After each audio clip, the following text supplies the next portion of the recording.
Okay, I'm Niels Viana. I'm here with Tom van der Velde again on his Esper Midrange deck.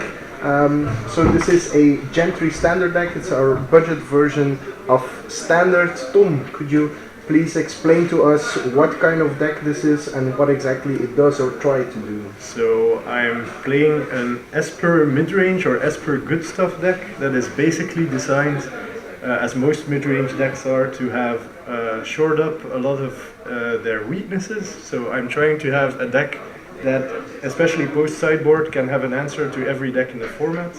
And the card I most wanted to build around actually was this one, is Flaying Tendrils, which I think is very good in the current metagame, because there are a lot of very good decks that play tokens and a lot of very good decks that play flyers with 2 toughness.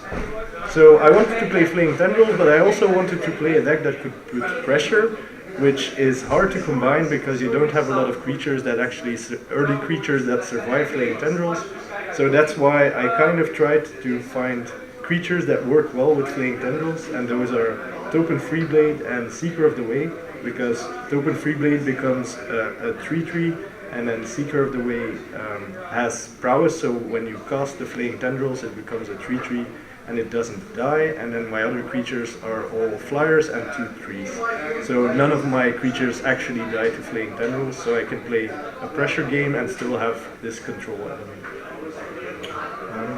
Okay, so let's talk about the rest of the cards in the deck as well. Can you just briefly walk over what the cards are and what they're there for? Okay, so like most mid-range decks, I'm playing a little bit of removal next to Flaying Tendrils. I'm playing Complete Disregard and Reef Soul, which I think are 2 of the better removal spells in the format, especially in the Esper colors. I also play Spell Shrivel, and now there are a few cool interactions here. I'm playing Ulamog's Nullifier as one of my uncommons, which is a flyer, which works well with Thunderclap Wyvern, which makes it bigger. But Ulamog's Nullifier, if your opponent has 2 cards in exile, you can also use it to counter a spell, which gives you extra value. But so you need to get cards into exile, and how do you do this? Through Flaying Tendrils, Complete Disregards, and that's why I'm playing Spell Shrivel, because it's an extra outlet to exile cards. Then I have a little bit more card advantage with Read the Bones in the main deck, and I have Anticipate, and the reason why I'm playing Anticipate over more raw card draw is because after I play my 2-drops, actually all of my deck is at instant speed, so I want to be able to keep open mana to play either Thunderclap Wyvern or Ulamog's Nullifier, and that's why I'm playing instant speed removal in Complete Disregard, counter spells, and then Anticipate to smooth out the curve, because my mana base is definitely the worst part of the deck, and I need the Anticipates to get the right colors of mana. So the deck gives you a lot of decision trees, which is something I like. And then the rares are, I guess, what you're going to ask about next.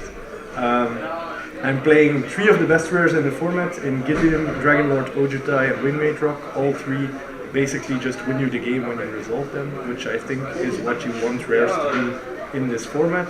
And then one thing that's kind of special and that not a lot of people do, I guess, is I'm playing 1 rare slot for a land just to make sure that my mana base is just a little bit better, so I'm playing 1 Flooded Strands. Okay, so do you have an idea of what your good and your less good matchups are? Is dat van je Vaioli? I'm not sure. I'm actually not 100% sure. I think, like most of these kinds of good stuff decks, you have about 50-50 matchups in against most of the field, and you just want to outplay your opponents. So I'm not quite sure yet what my good and bad matchups are going to be, but I think most creature decks will be reasonably good matchups, and then most of my matchups, I think, get a lot better post-sideboard. So I think it's about 50-50 pre, and then maybe a little bit in my favor post-board. Okay, so you mentioned your sideboard already. Let's have a look at it. So what cards are here and what are they there for? Okay, so I'm playing like about 9 removal spells in the main deck, so I want to be able to take those out against control decks, which means I have about 9 cards against control in the sideboard. Those are the two negates, the duresses, treasure cruise, and weak boons with 1 point advantage and the 2 dispels.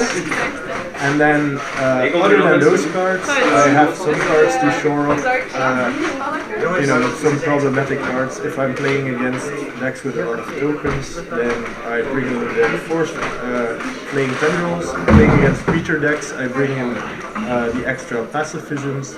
And when I'm playing like against Sphinx's Tutelage or the black-white enchantment deck, I bring in Faladar. So I have a lot of one-offs just in case I come across like strange matchups. Like I played against Ramp where I guess I wanted Disdainful Stroke against some of the big creatures instead of Negate. That's why I varied my answers a little bit. Okay, so if somebody would want to build this deck and does not have access to, for example, the rares and mythics you have, are there other options that you would suggest? I think there are other, of course, also pretty expensive rares that would fit the deck well, like Sprin or Monastery Mentor, but I actually think the deck is fine even without the rares. They're powerful and they win you the game, but I don't think you really need them. If you want options that are a little bit less expensive, I think Ojutai's Exemplars is probably a good card in this deck because you have so many spells. And you get to, use a lot of tricks with that card. Other than that, maybe High Sentinels of Irration could also be good because it's good with the free blades. You can grow your flyers. That could also be a pretty good card.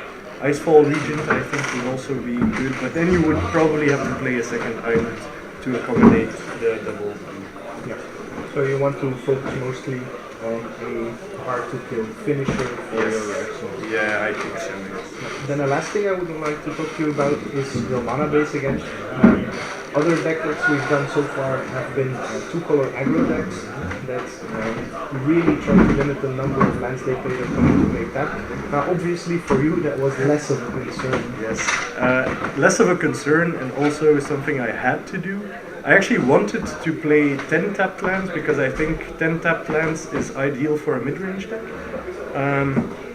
But it turned out that I couldn't get the color requirements I wanted. I wanted about 12 sources for the colors I play less, which are blue and white, and then I need a lot of double black for instance, Flame Tendrils early in the game. So I wanted to have more black sources. I have about 16 black sources. So I played 12 tapped lands, but the fact that they give you life is actually pretty good in some of the aggro matchups. And something I also want to maybe explain is I like having a lot of 2-drops and no 1-drops, and that is because then I get to play a tapped land on turn 1, an untapped land on turn 2, and then I can play another 2-drop and a tapped land on turn 3, which makes sure that you still hit your curve and you're not as bothered by having all those tapped lands. Yeah. So this is something that has been mentioned before by other people in their deck decks as well, but something that is very, very clear with you is actually that there is a missing mana cost slot for things you want to drop on curve. Yeah. So this is a very interesting approach to the comes into play tapped lands issue that some of the other decks have. Most choose to play less. You chose to modulate your deck into the blocks where you assume that your mana will be. Okay. Thank you very much for your insights, Tom, and have fun and good luck with your deck. Thank you.